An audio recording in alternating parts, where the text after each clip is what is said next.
What's going on, guys? So, if you remember back December, I started this Clodbuster build, just box stock. I've never had one that was stock, so I wanted to see how bad it really was.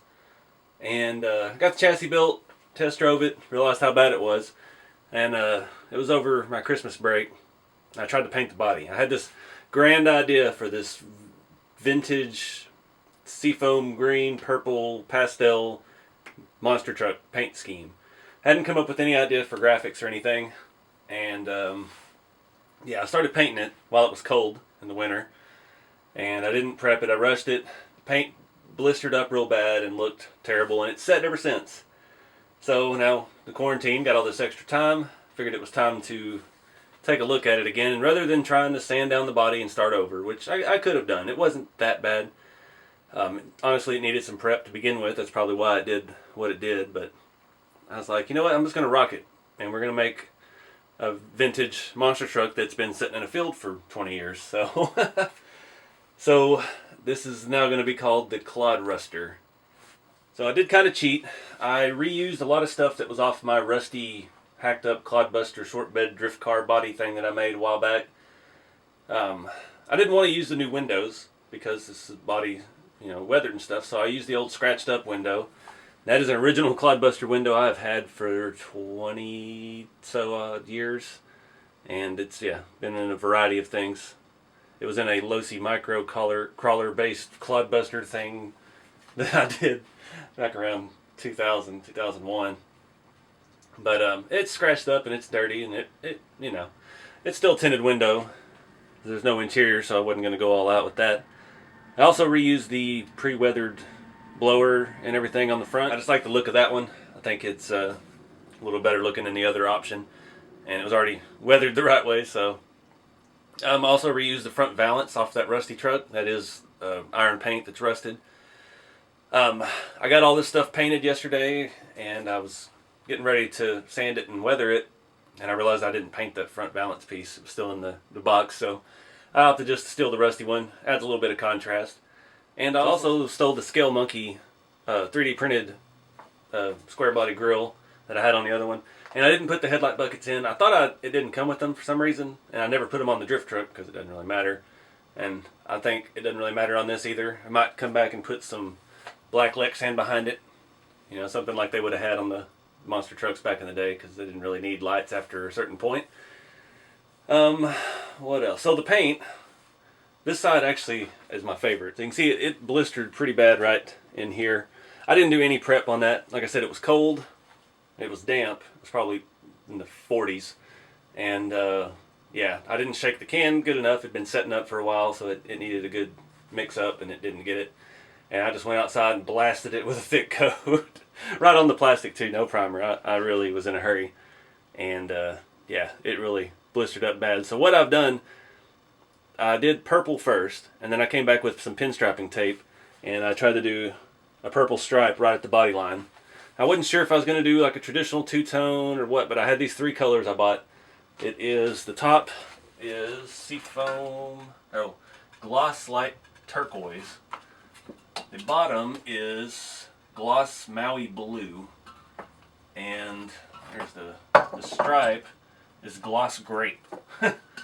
And I think that's part of the problem right there, is that grape that I used is that 2x ultra cover paint and primer, and I've never had good luck with that on plastic bodies. I always just use the regular Rust-Oleum. The 2x stuff, it's a little more finicky, sprays different. I don't like how it does, and I think that was the root of my problem. So painted the purple, came back, taped off the stripe, painted the bottom color, and it got even worse. So I just left it, and now I come back and I taped off the top, painted the turquoise light color, and then I resprayed the bottom as well because I didn't get all the way down, because I was thinking I was going to two-tone it there. And yeah, and sanding it down, I wet sanded it all down a little bit with some 220 just to try to get some of this texture to show through, which it did.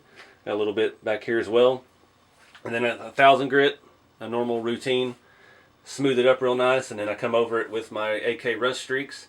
And I went a little heavy. It's still not quite dry. It's been about 24 hours now.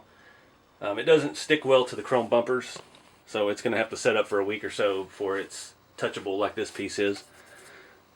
I do plan on spraying. I've got some matte clear, some satin clear, but I'm not done yet. I mean, it's a monster truck. It's got to have some kind of logo on it. And I looked through all my stickers, and I even thought about taking the big Clod Buster thing and cutting the B and making it an R. But it's not going to look right on this rusty stuff. It's too much decal. So I've got to come up with some kind of Clod Ruster door logo that I can paint on, which is not going to be easy. And then weather it a little bit, and then I'm going to seal the whole thing, and yeah, be good with it. So any tips, comment below for making a stencil for a thing. I don't have a steady enough hand to try and paint it by hand. I think it'd be cool just put like Clod Ruster and draw some little goofy truck or something in the middle, or I don't know. But it needs something, because, you know, it's a monster truck. And I spent some time on Google looking at derelict monster trucks and abandoned monster trucks and stuff like that. And sadly, most of the abandoned ones were Fords. I don't know what that's all about. But yeah, I'm pretty happy with how it's come out. Let me spin you around. The tailgate had some of that crinkled up part as well. And just figured, rock it. Why bother, you know? And these bodies aren't expensive. If I want to try to paint a nice clean one again, I will pick up another one for about $30 and take another crack at it. But I'm not convinced about the roll bar. I don't like the light set up on the stock Clodbuster roll bar. And I'm not really digging how my Rust Streaks rust this chrome. So I'm not sure yet how I'm going to approach that. But I do want to put a roll bar with the lights and stuff. And you got to keep that OG look. But I'm pretty happy with how this paint and stuff come out. Let me spin you around one more time. So you got a little bit of the crinkle coming through over here. It looks like some old enamel paint when it cracks. It's kind of a cool look. If I would have been planning on weathering this, I would have done a black base and then primer red and then done the colors and sanded. That way the white areas that are exposed, like here, this actually passes for a white and purple stripe now. Tried to sand that. So the stripe actually was just supposed to be purple, but the way it sanded down on that edge brought the white out. It could pass for a two-tone pinstripe now, so we're just going to pretend that's what it is, because this is my RC world and we can do what we want. But I'm digging it. I painted the sunroof edge and the windshield edge black in the paint pen, and of course the rust streaks ate through a lot of that, so it's not great. I tried touching it up a little bit, but it boogered it up some. But again, not worried about it. The black window, I was going to paint that black, and I was just like, it's not going to stay. It's going to look bad, so I'll just leave it. We'll be a little heavy on the rust there. But not sure what I want to do with the chassis now, because obviously we can't leave it looking like this and the big giant chrome wheels. So I'm not sure how traditional I want to keep it. Ideally, I would like to do a different chassis, because I hate this battery sticking out. And I have a battery charged. I was going to get it out and drive it, and it just has been storming for the last hour. So, of course, that's out of the question now. I don't want to get this thing filthy just yet. I'm going to figure out what I'm going to do. I've been looking at old Clodzilla chassis. I always wanted a Clodzilla. They do still make them. There's a Facebook group with a store, and he's still producing stuff, but they're kind of pricey. There's some metal chassis that kind of keep the stock configuration, links and stuff, you know. And there's so much upgrades with these, and these are like semi trucks. They can get expensive real fast.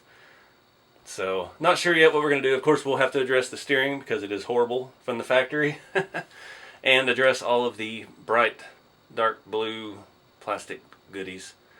Even if all that was just black, it would look better, but there's nothing in these shocks. It's a piece of rubber and metal post and a spring on the outside, and you have absolutely no suspension travel anyway, so it's really kind of a joke. But they bounce around like the old monster trucks did. You know, those original monster trucks had straight frame rails, giant leaf spring packs. I mean, they were not the flying cartwheel backflip things that we have today. They were actual trucks that somebody actually lifted, and they got out there and would jump one car and it would bounce about 10 times after it landed back on the ground. That scale monkey grill, it did have to be hot glued in. No way around it. There's no mounting points on that, so it's no biggie. It actually is a nice gap on the inside around. I got the edge in the front flush, and that was painted before with the chrome paint, the spray paint stuff, and weathered. Kind of gives a neat look. I call it that rusty pipe look. But it's good enough for this. Like I said, I may do some blackout headlights. And yeah, we'll take it from there. And I appreciate you guys watching. And, you know, just having fun out in the shop. Not taking things too seriously. I screwed up the paint on this pretty good, so this was a good way to fix it. And yeah, a little more practice at you know, polishing up my techniques. But keep it scale, and I will see y'all in the next video.